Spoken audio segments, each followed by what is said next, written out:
What do you say we talk a little bit about defensive ends? Welcome to YouTube, J.Mike's Missives channel. I am J. Michael Moore, previewing some defensive ends as we get started on the draft discussion with that position on AtlantaFalcons.com, Falcons Life, and the whole family of Falcons.com networks, websites, whatever you want to call them, including YouTube now, I guess. But let's go ahead and let's preview some of these defensive ends available, because that is a spot where a lot of experts have said that is perhaps a position of need for the Falcons.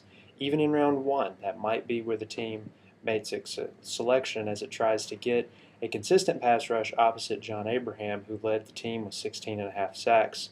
After him, according to my trusty stat book, you have Chauncey Davis with only 4 sacks. So there's definitely a drop off there, and something the team may want to address if Jamal Anderson is going to keep improving to try to give another body over there to get a consistent pass rush across the board, because that's what Mike Smith and Brian Van Gorder's defense is built on.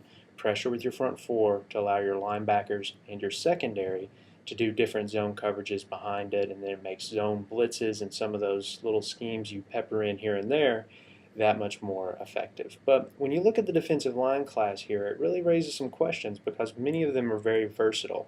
They could be 3-4 linebackers, they could be 4-3 defensive ends, they could do both. It can be a hybrid position. Clay Matthews, who we've talked about on the mock draft, who actually projects as a linebacker, but he was in that sort of hybrid defensive end linebacker role at USC. So it's something that's becoming very popular in college football to have guys that can do both. And it doesn't necessarily mean you have to switch to a 3-4 defense to take advantage of their skills, because they can do both things very well. So not saying the Falcons are switching to a 3-4 defense off of this, but this is a team that went with a 3-3-5 look to get Stephen Nicholas on the field and be able to rush the passer as a linebacker last year. And more teams in the NFL are trying all different types of scenarios to get the right personnel package. So to say a team is a 4-3 or a 3-4, you're almost to the point where that's not true. It's just a defense, and the days of the old 46 or the straight up 3-4 are kind of going away the wayside, and you're going to have some people that are going to do a lot of different things as defensive coordinators. Now, to start it off here, we'll stay with a local product. I want to talk about 3 guys today real quick. And Michael Johnson, Georgia Tech.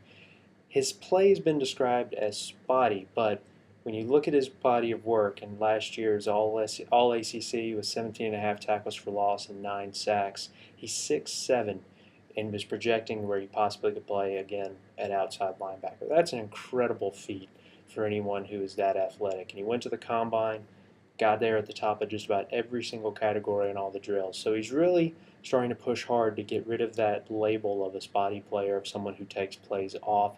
And a lot of people, because of that, have got him inching into the first round, around that mid-20 spot where the Falcons are selecting. So that's someone to keep an eye on.